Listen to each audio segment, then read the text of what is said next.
sehat. Mari kita awali persekutuan doa pada pagi hari ini dengan memuji Tuhan. Kau mengenal hatiku. Tuhan telah menerima kita sepenuhnya, sehingga kita selalu tentram jika kita dekat dengan Bapa. Kita pujikan, Kau mengenal hatiku.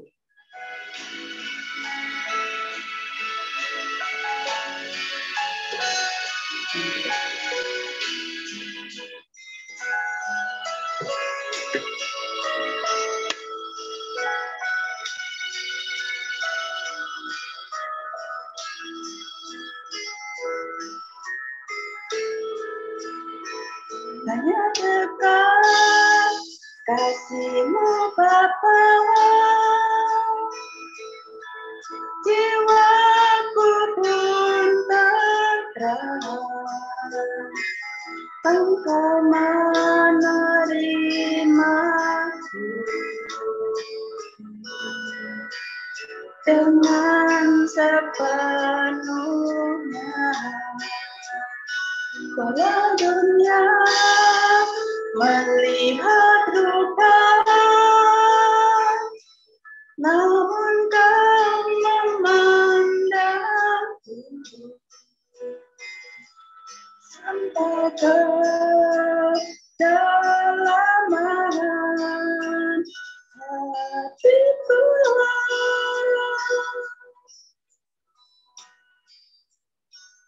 Tuhan, inilah yang ku mau. Kau mengenal hatiku, jauh melebihi semua yang terdekat sekalipun. Tuhan, inilah yang ku mau. Kau menjaga hatiku supaya kehidupan memancar senantiasa.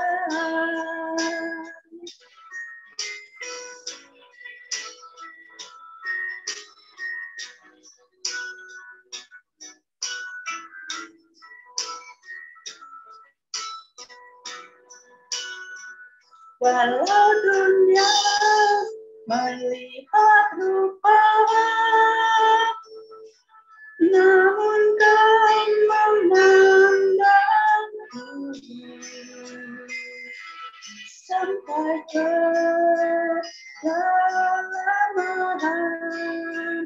hatiku.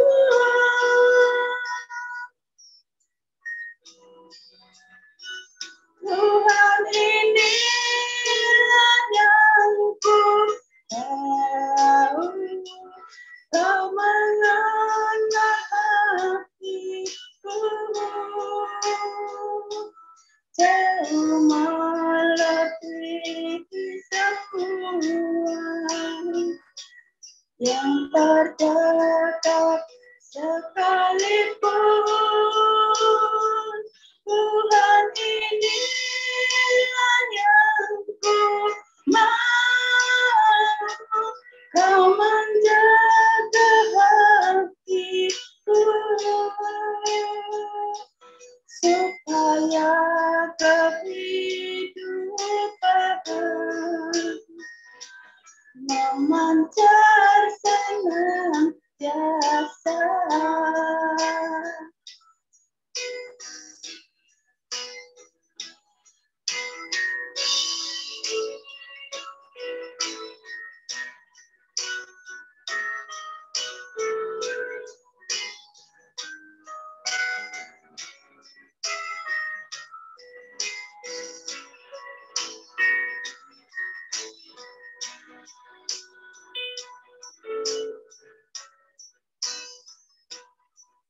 Tuhan, inilah yang ku tahu. Kau mengenal hatiku, jauh melebihi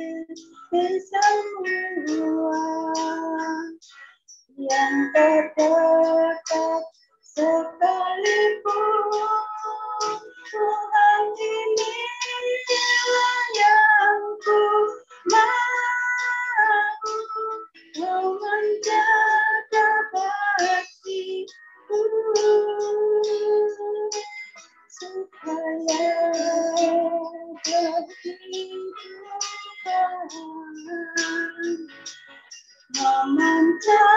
senantiasa supaya kehidupan memancar senantiasa supaya kehidupan memancar senantiasa.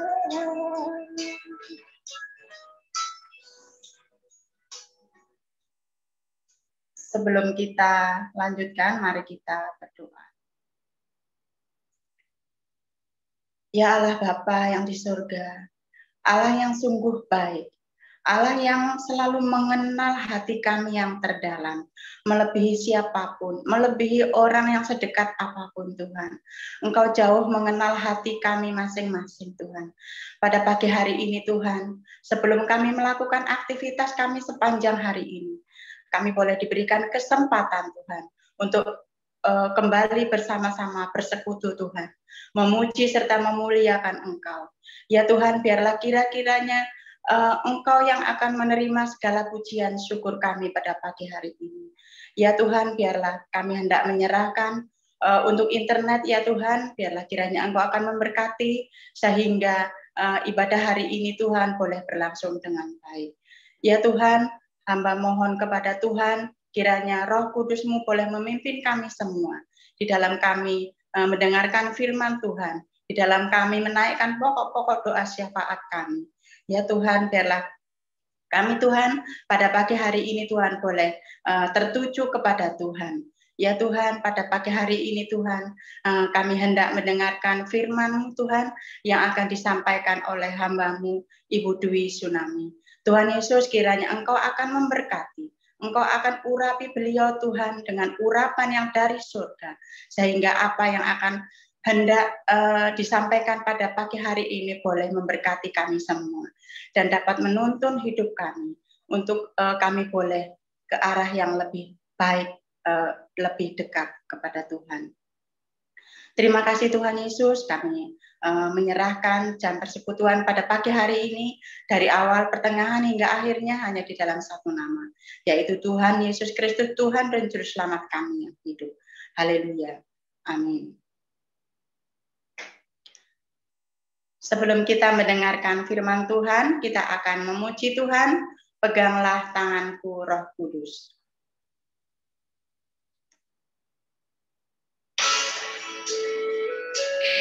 Kita tidak dapat jalan sendiri tanpa Roh Kudus yang memimpin hidup kita tiap-tiap hari. Biarlah firman Tuhan yang akan disampaikan hari ini Tuhan boleh menuntun hidup kami, sehingga hidup kami tidak tersesat.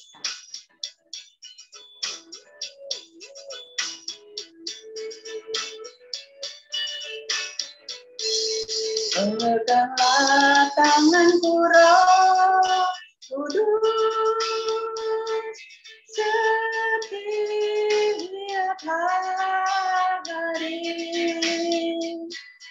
Ku tak dapat jalan sendiri tanpa Roh-Mu. Bawalah diriku kepada segala kebenaran, agar ku tidak tersesat mengikuti jalan-Mu.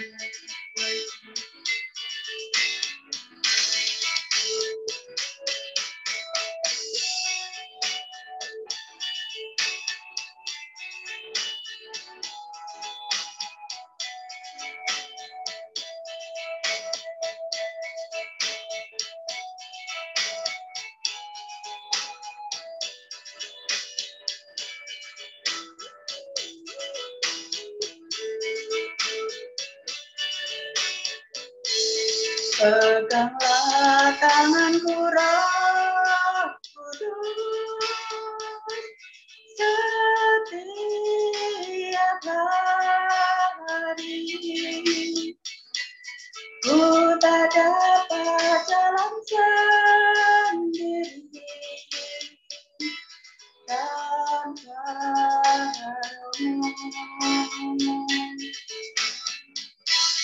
Bawalah diriku kepada segala kebenaran, agar tubuh tidak tersesat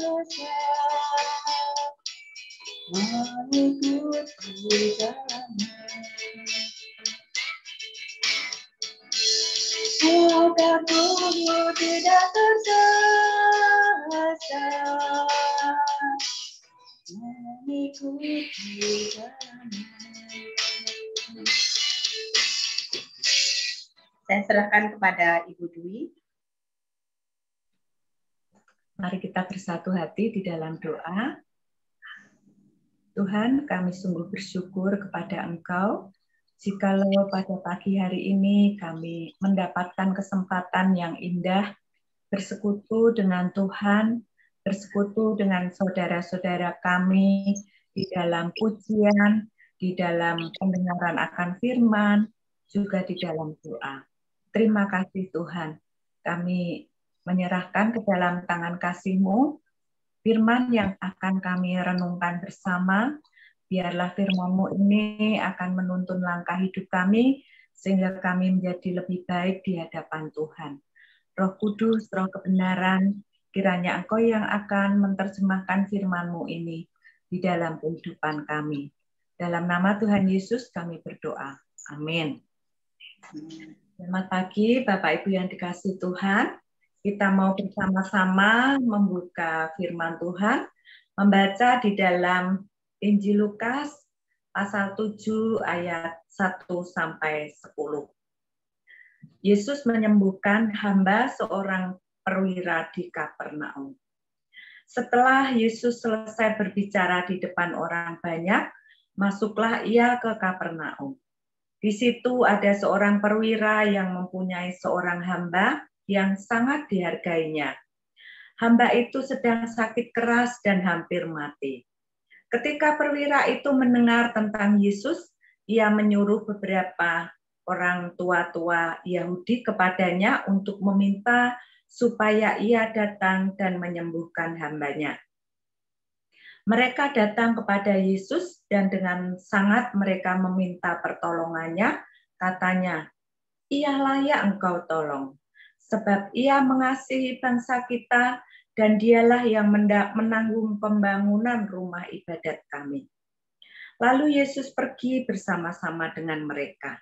Ketika ia tidak jauh lagi dari rumah perwira itu menyuruh sahabat-sahabatnya untuk mengatakan kepadanya, Tuhan, janganlah bersusah-susah, sebab aku tidak layak menerima tuan di rumahku. Sebab itu, aku juga menganggap diriku tidak layak untuk datang kepadamu. Tetapi katakan saja sepatah kata, maka hambaku itu akan sembuh. Sebab aku sendiri seorang bawahan, dan di bawahku ada pula prajurit. Jika aku berkata kepada salah seorang prajurit itu, pergi, maka ia pergi. Dan kepada seorang lagi, datang, maka ia datang. Ataupun kepada hambaku, kerjakanlah ini, maka ia mengerjakannya. Setelah Yesus mendengar perkataan itu, ia heran akan dia dan sambil berpaling kepada orang banyak yang mengikuti dia, ia berkata, aku berkata kepadamu, iman sebesar ini tidak pernah aku jumpai, sekalipun di antara orang Israel. Dan setelah orang-orang yang disuruh itu kembali ke rumah, didapatinya lah hamba itu telah sehat kembali. Demikian pembacaan firman Tuhan. Bapak Ibu yang dikasihi Tuhan, kita sering mendengar kisah ini. kisah yang terjadi di Kapernaum di bagian utara Danau Galilea setelah Yesus mengajar banyak orang, kalau kita membaca pada perikop sebelumnya. Nah, penulis Injil Lukas menceritakan tentang seorang perwira Romawi yang di sini tidak disebutkan namanya siapa, namun dengan terperinci Lukas ini menggambarkan sifat-sifat mulia dari perwira ini. Nah, masih dalam rangka bulan keluarga, pagi ini saya tidak menyampaikan tentang iman dari perwira Roma yang sungguh sangat luar biasa ini, sehingga ia mendatangkan kekaguman di hati Tuhan Yesus, yang kemudian ia mendapat anugerah Tuhan untuk menerima apa yang menjadi permohonannya, yaitu kesembuhan dari hambanya.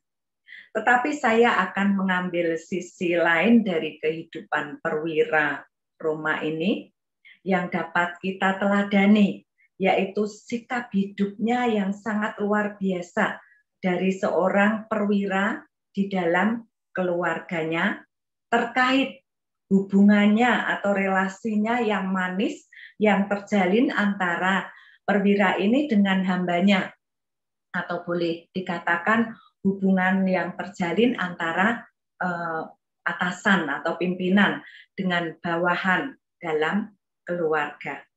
Nah, ini adalah relasi ketiga dalam aturan rumah tangga, yaitu relasi tentang antara hamba dan tuan, tuan dan hamba.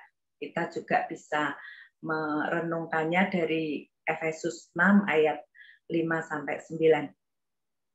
Dalam kisah yang kita baca tadi, kita bisa melihat dengan jelas tentang hubungan yang terjalin di antara keduanya, yaitu di antara perwira dan juga di antara hambanya.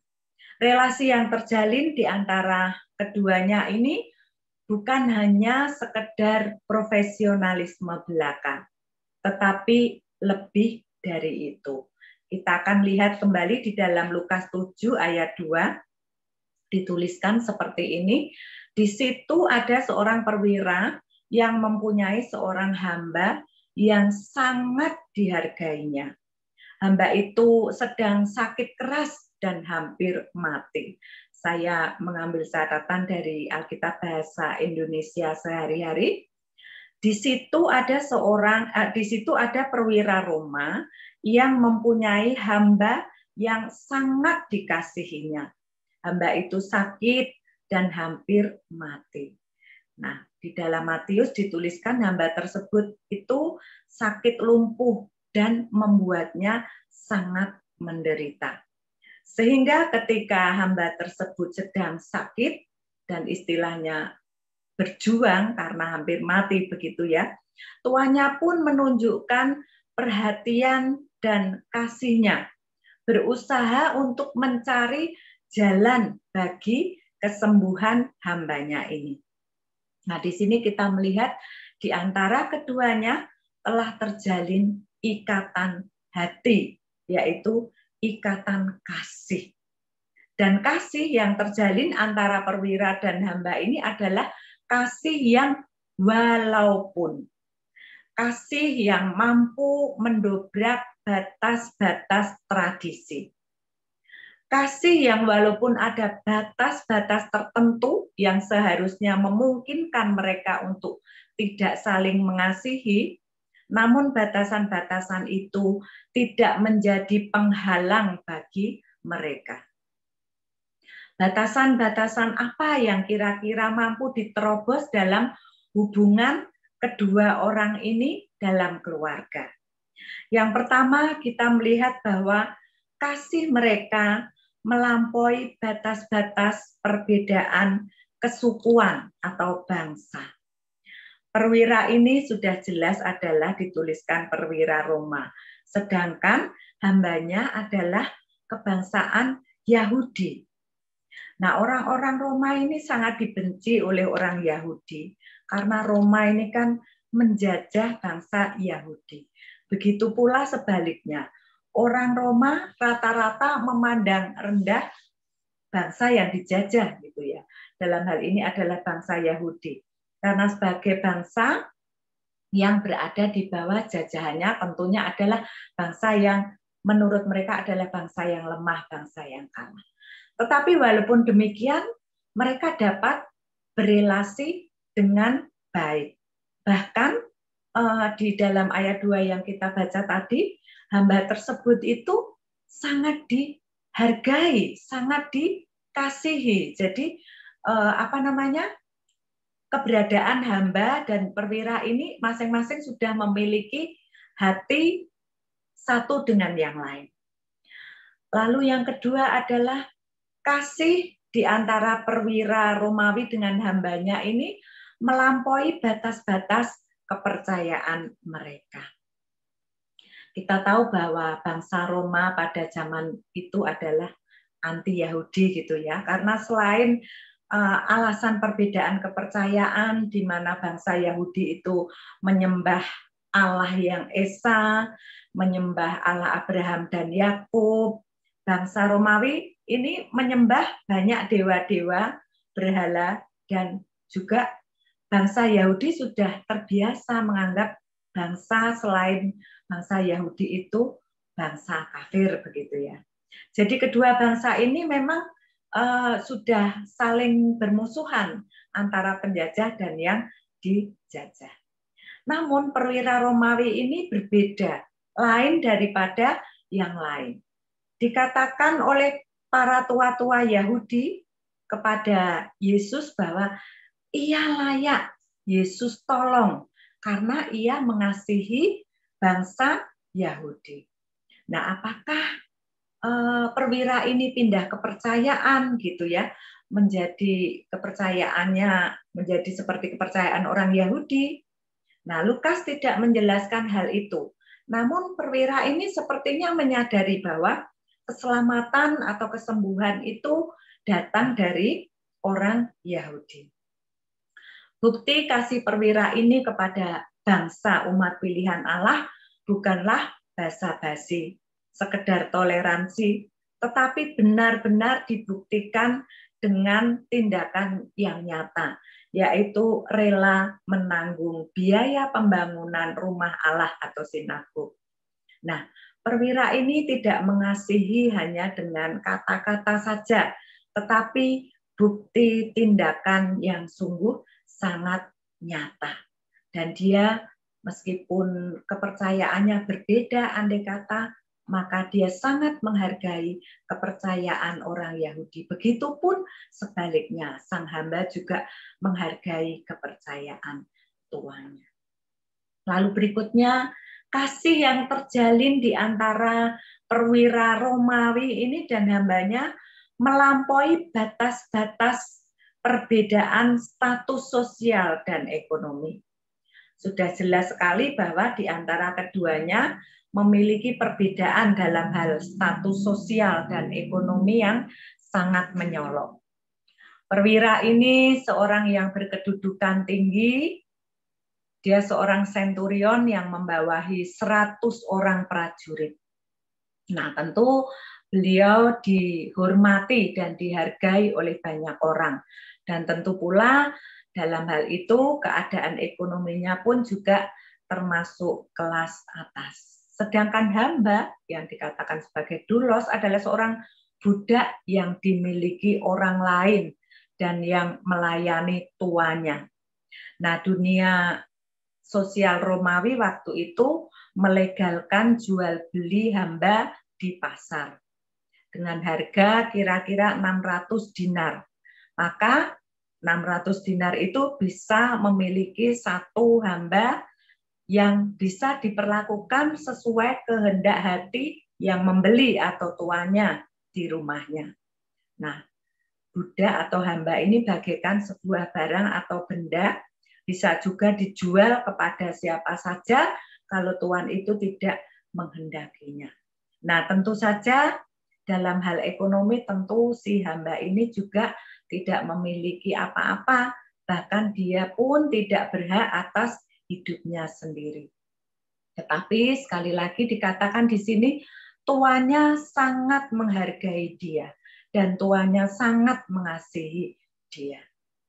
Banyak hal yang membuat mereka berbeda, tetapi yang menjadi kunci adalah kekuatan kasih di antara keduanya. Nah, menurut saya kedua orang ini sangatlah istimewa.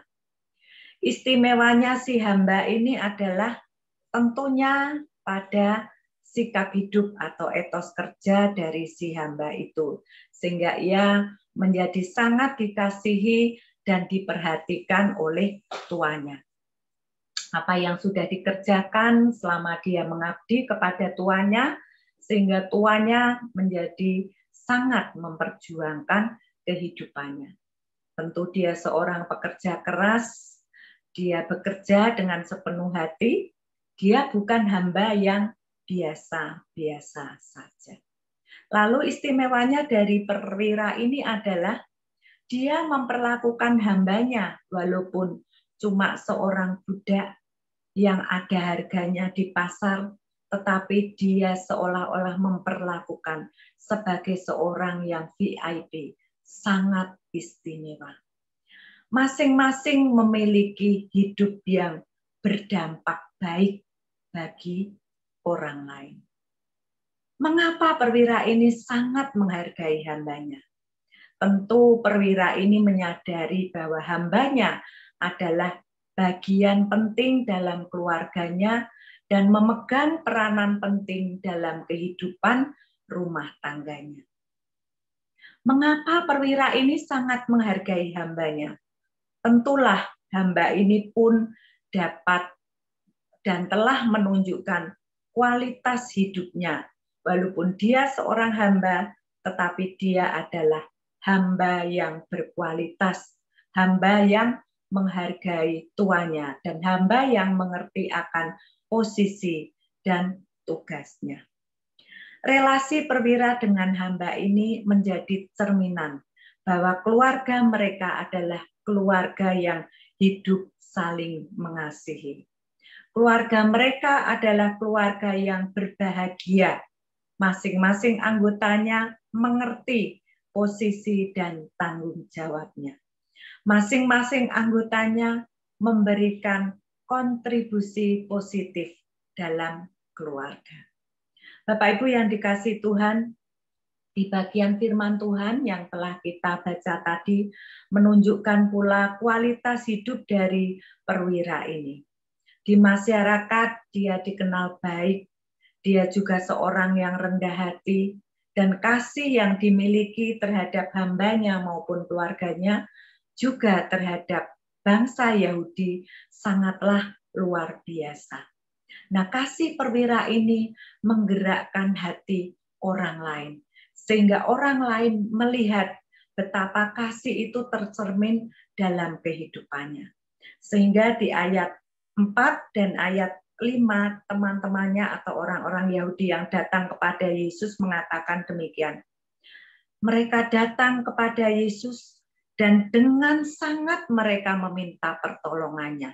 Katanya, ia layak engkau tolong. Orang lain mengatakan, ia layak engkau tolong. Berarti kualitas hidup dari perwira ini sungguh telah dapat dirasakan oleh sekitarnya.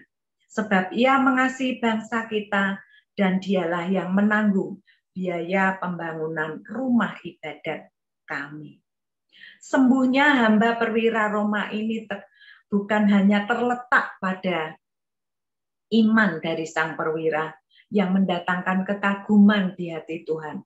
Tetapi karena iman itu dipadukan dengan keprihatinan yang penuh kasih sayang terhadap orang lain, terlebih-lebih terhadap hambanya. Kisah ini mengajarkan kepada kita tentang cara bersikap terhadap sesama, terlebih-lebih di dalam keluarga. Walaupun status sosial perwira ini hebat, namun ia tidak meninggikan diri. Ia tetap mengasihi hambanya, orang yang lebih rendah daripada dia. Kasihnya tidak dibangun atas dasar jabatan. Walaupun dia memiliki jabatan sebagai perwira, ia pun juga sadar diri di hadapan Tuhan Yesus. Ia menunjukkan bahwa jabatan bukanlah hal yang utama dalam memberikan penghormatan. Perwira ini memberikan contoh kepada kita tentang sikap rendah hati.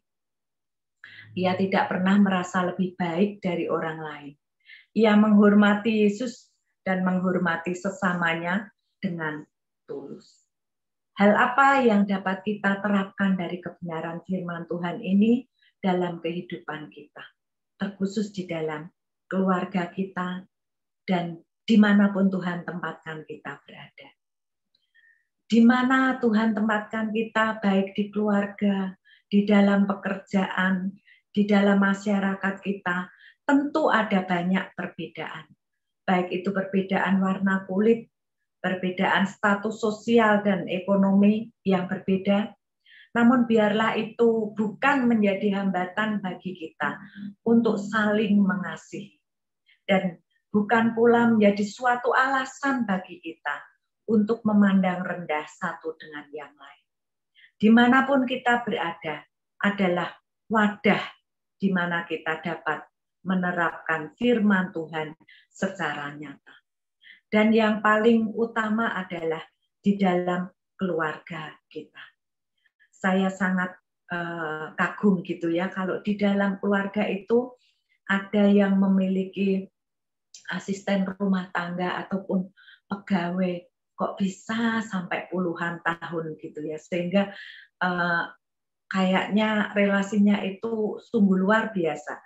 Meskipun terkadang juga harus menahan diri gitu untuk tidak mengungkapkan kejengkelannya secara luar biasa, tetapi sungguh-sungguh dalam relasi yang puluhan tahun itu dinampakkan kasih Tuhan yang dipancarkan kepada orang yang sesungguhnya atau seharusnya menjadi bawahannya.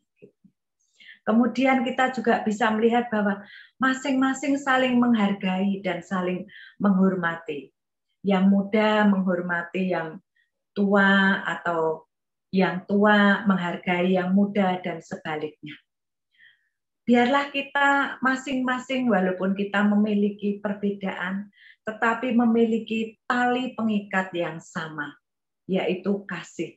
Entahkah posisi kita sebagai bawahan, entahkah posisi kita sebagai atasan, kita memiliki tali kasih yang diteladankan oleh Tuhan Yesus untuk kita semua, dan kasih Tuhan yang telah kita terima di dalam hidup kita.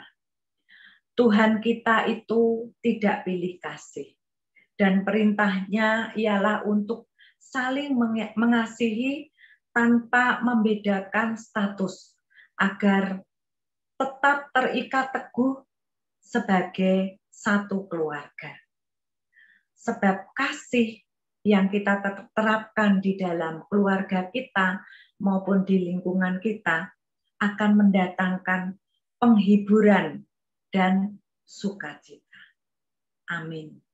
Kita akan bersaat teduh sejenak untuk merenungkan firman Tuhan.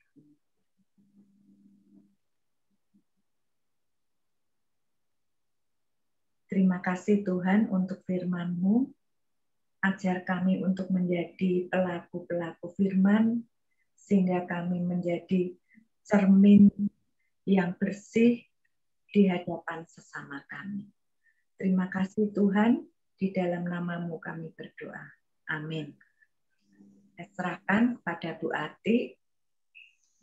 Terima kasih Bu Dwi untuk berkat rohani yang kita dapat terima pada pagi hari ini tentang teladan kasih yang diteladankan oleh perwira tersebut.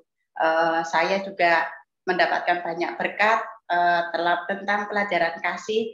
Juga saya selaku bawahan, saya banyak belajar dari keluarga Ibu Hendra yang selalu menerapkan kasih di dalam setiap kehidupan selama saya mengikut keluarga Bapak dan Ibu Hendra, dan selalu bijaksana dan selalu meneladankan kasih kepada siapapun dan dimanapun, selalu mengajarkan untuk kita dapat menjadi buku yang boleh dibaca oleh setiap orang yang dekat sama kita. Paling tidak malu-maluin Tuhan Yesus gitu. Terima kasih untuk teladan juga yang sudah diberikan oleh keluarga Bapak dan Ibu Hendra yang sungguh memberkati kami sekeluarga. Terima kasih Bu Dwi untuk firman Tuhannya pada pagi hari ini. Sebelum kita menaikkan pujian, kita akan menaikkan pokok-pokok doa syafaat.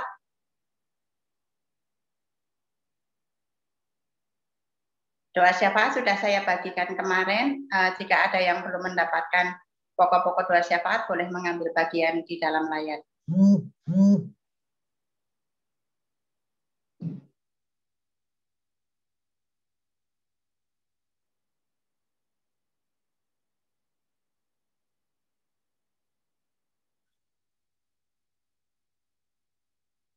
Nanti setelah doa syafaat, nanti minta tolong Bapak Pendeta Edi untuk menutup dalam doa.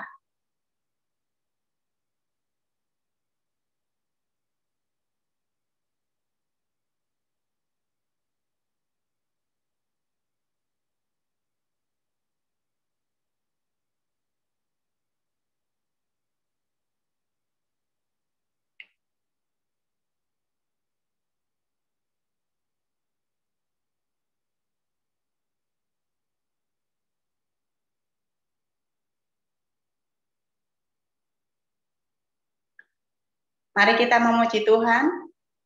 Sebelum kita berdoa, jalan hidup tak selalu.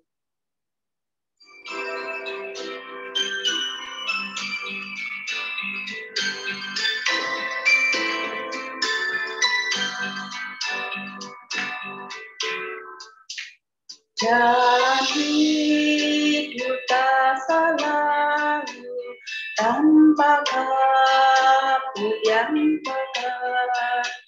Namun kasih Tuhan nyata pada waktu yang tepat. Mungkin langit tak terlihat oleh awan yang tebal. Di atas jalan musuh kami kasih. Habis hujan tampak lagi bagai janji yang teguh. Di balik duka menang kami kasih Tuhan.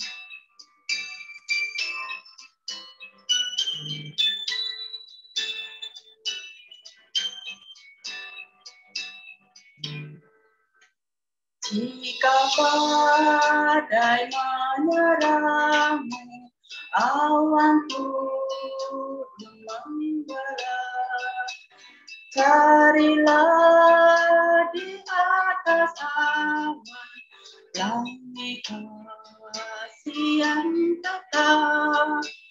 Lihatlah warna-warninya, lambang cinta yang besar. Tuhan sudah beri janjinya, jangan lagi kau gentar. Habis hujan tampak langit bagai janji yang teguh. Di balik duka menanti langit kasih Tuhan. Jalan hidup tak selalu tanpa masalah dan pencobaan, tetapi Tuhan selalu menunjukkan janjinya bahwa habis hujan tampak pelangi. Tuhan itu kasih dan selalu mengasihi kita, umatnya yang selalu bersandar dan percaya kepadanya.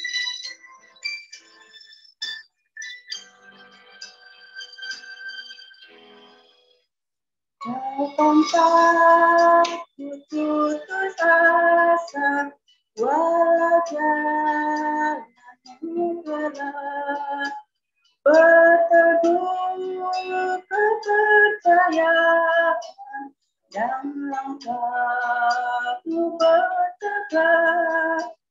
Tuhan itu ada kasih, itulah pengikutmu. Di atas juga berdaya, kami kasih Tuhan. Tapi sujud tempat kami, bagai janji yang teguh, di balik duka menanti, kami kasih Tuhan. Kami kasih Tuhan. Mari kita bersama-sama berdoa. Kami semua ya Tuhan, dan kerinduan kami seperti Tuhan sebelum naik ke surga. Kiranya kami terus memberitakan Injil kemanapun, dimanapun, dari Yerusalem, Yudea, Samaria, dan sampai ke ujung bumi. Itulah yang Tuhan berikan bagi kami, dan kami pun merindukan supaya pemberitaan firman-Mu bagi seluruh bangsa di segala tempat Tuhan juga menyatakan melalui kami pengharapan. Terima kasih ya Tuhan, kami menyerahkan seluruh doa-doa ini di dalam satu nama, yaitu Yesus Kristus, Allah kami yang hidup. Amin. Kita pujikan Bapa, terima kasih. Bapa